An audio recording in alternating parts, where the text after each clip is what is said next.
Assalamualaikum warahmatullahi wabarakatuh. Selamat siang semuanya. Saya Siti Hindun dengan NIM 2021010042, mahasiswi Sekolah Tinggi Ilmu Tarbiyah Al-Khairiyah. Pada kesempatan ini, saya akan menyampaikan materi KD.5 pada pelajaran Akidah Akhlak kelas 12 tentang kisah kesufian Imam Hanafi, Imam Malik, Imam Syafi'i, dan Imam Ahmad bin Hambal. Untuk menyelesaikan tugas mata kuliah pembelajaran Akidah Akhlak dengan dosen pengampu Bapak Taufik MPDI. Adapun poin-poin yang akan kita bahas yaitu ada 4. Yang pertama, ada biografi Imam Hanafi, yang kedua biografi Imam Malik, yang ketiga biografi Imam Syafi'i, dan yang keempat biografi Imam Ahmad bin Hambal. Langsung saja kita bahas biografi Imam Hanafi. Nu'am bin Sabit bin Marzuban atau Imam Hanafi lahir di kota Kufah pada tahun 80 Hijriah atau bertepatan dengan 699 Masehi dan wafat di kota Baghdad pada tahun 150 Hijriah atau bertepatan dengan 767 Masehi. Beliau merupakan pendiri mazhab Hanafi. Beliau tumbuh di dalam keluarga soleh dan kaya. Ayahnya bernama Sabit merupakan seorang pedagang sutra yang masuk Islam pada masa pemerintahan Khulafaur Rasyidin. Sejak kecil, beliau sudah hafal Al-Quran.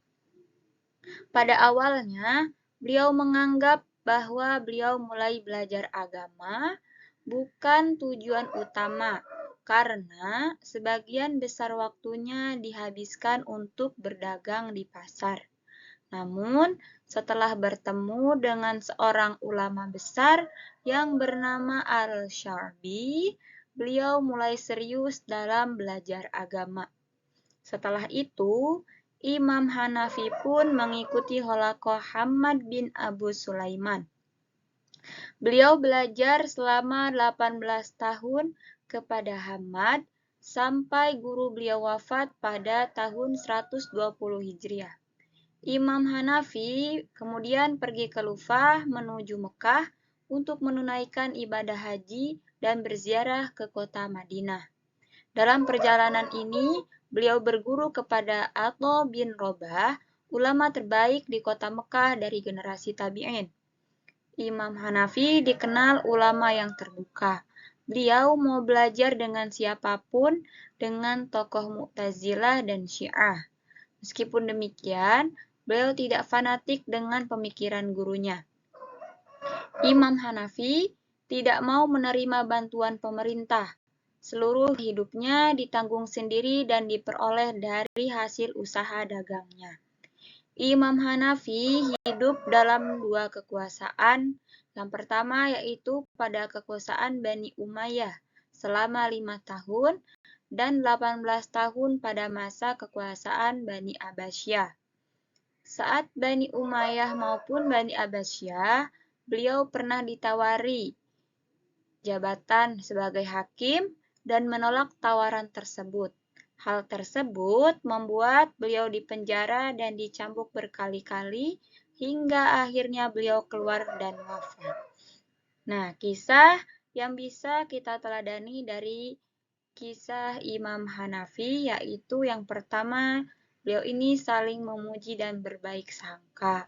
Yang kedua, beliau selalu bersikap terbuka dan mau menerima kritikan. Selanjutnya, yang kedua yaitu biografi Imam Malik. Malik bin Anas bin Malik bin Amr Al-Imam Abu Abdillah Al-Humyari Al-Asbahi Al-Madani lahir di Madinah pada tahun 93 Hijriah atau 714 Masehi dan meninggal pada tahun 179 Hijriah atau bertepatan dengan 800 Masehi. Beliau adalah pendiri mazhab Maliki yang ahli di bidang fikih dan hadis.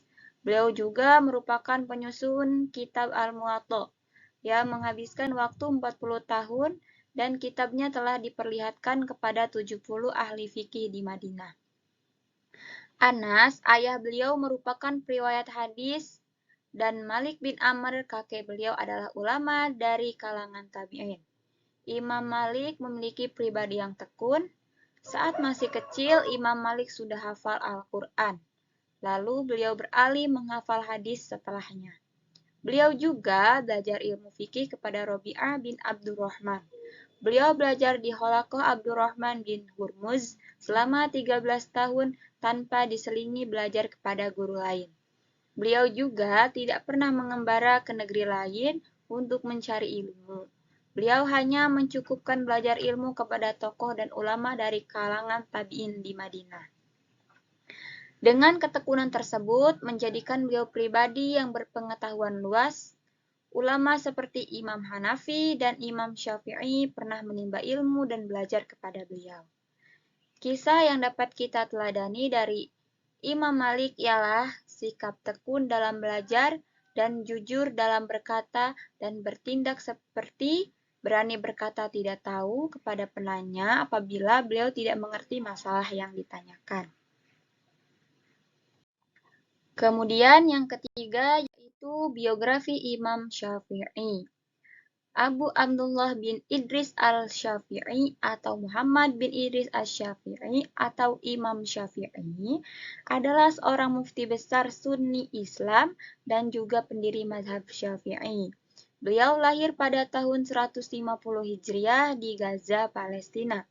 Pada tahun yang sama, wafat Imam Abu Hanifah, seorang ulama besar Sunni Islam, dan beliau wafat pada malam Jumat menjelang subuh pada hari terakhir bulan Rajab tahun 204 Hijriah atau tahun 809 Masehi pada usia 52 tahun.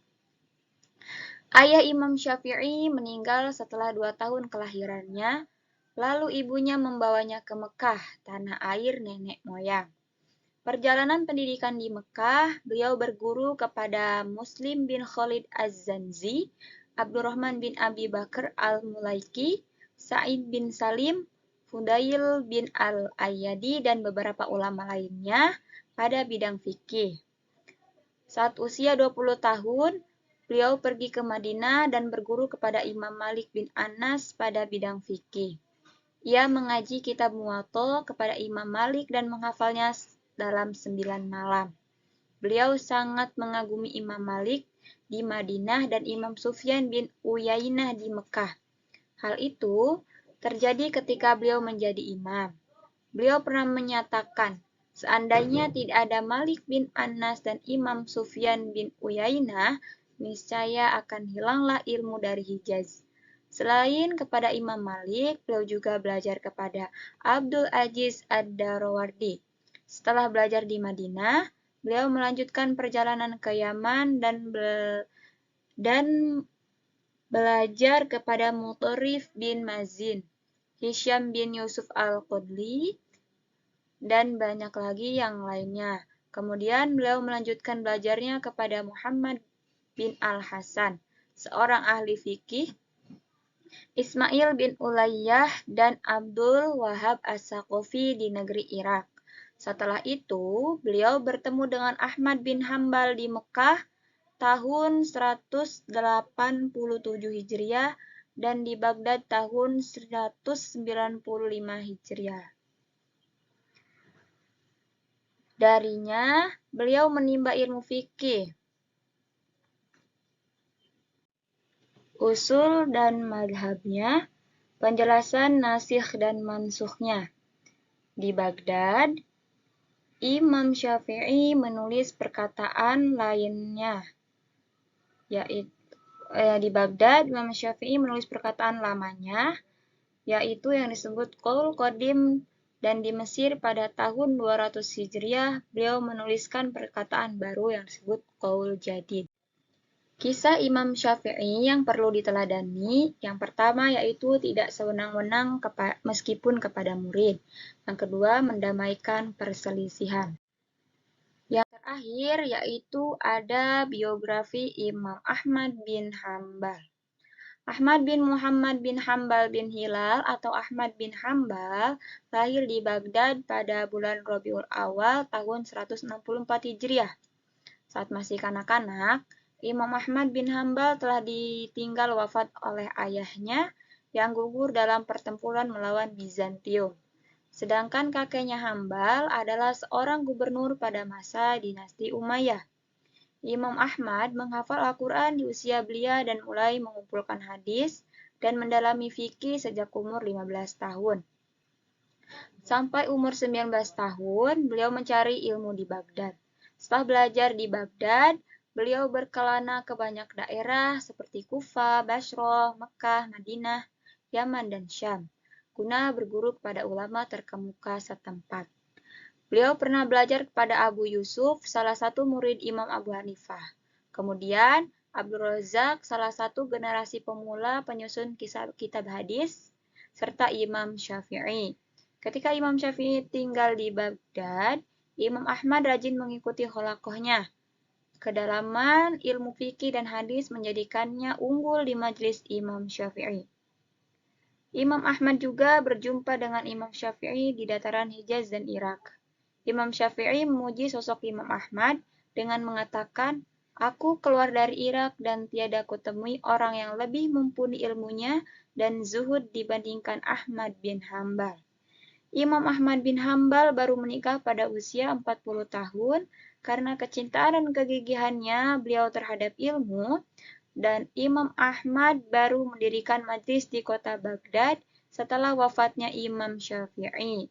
Imam Ahmad wafat setelah menderita sakit selama 10 hari dan meninggal pada siang hari tanggal 22 Rabiul Awal tahun 241 Hijriah atau bertepatan dengan 855 Masehi. Beberapa hal yang dapat diteladani dari beliau adalah giat dan tekun dalam belajar. Baiklah teman-teman, itu saja yang dapat saya sampaikan. Kurang lebihnya mohon maaf.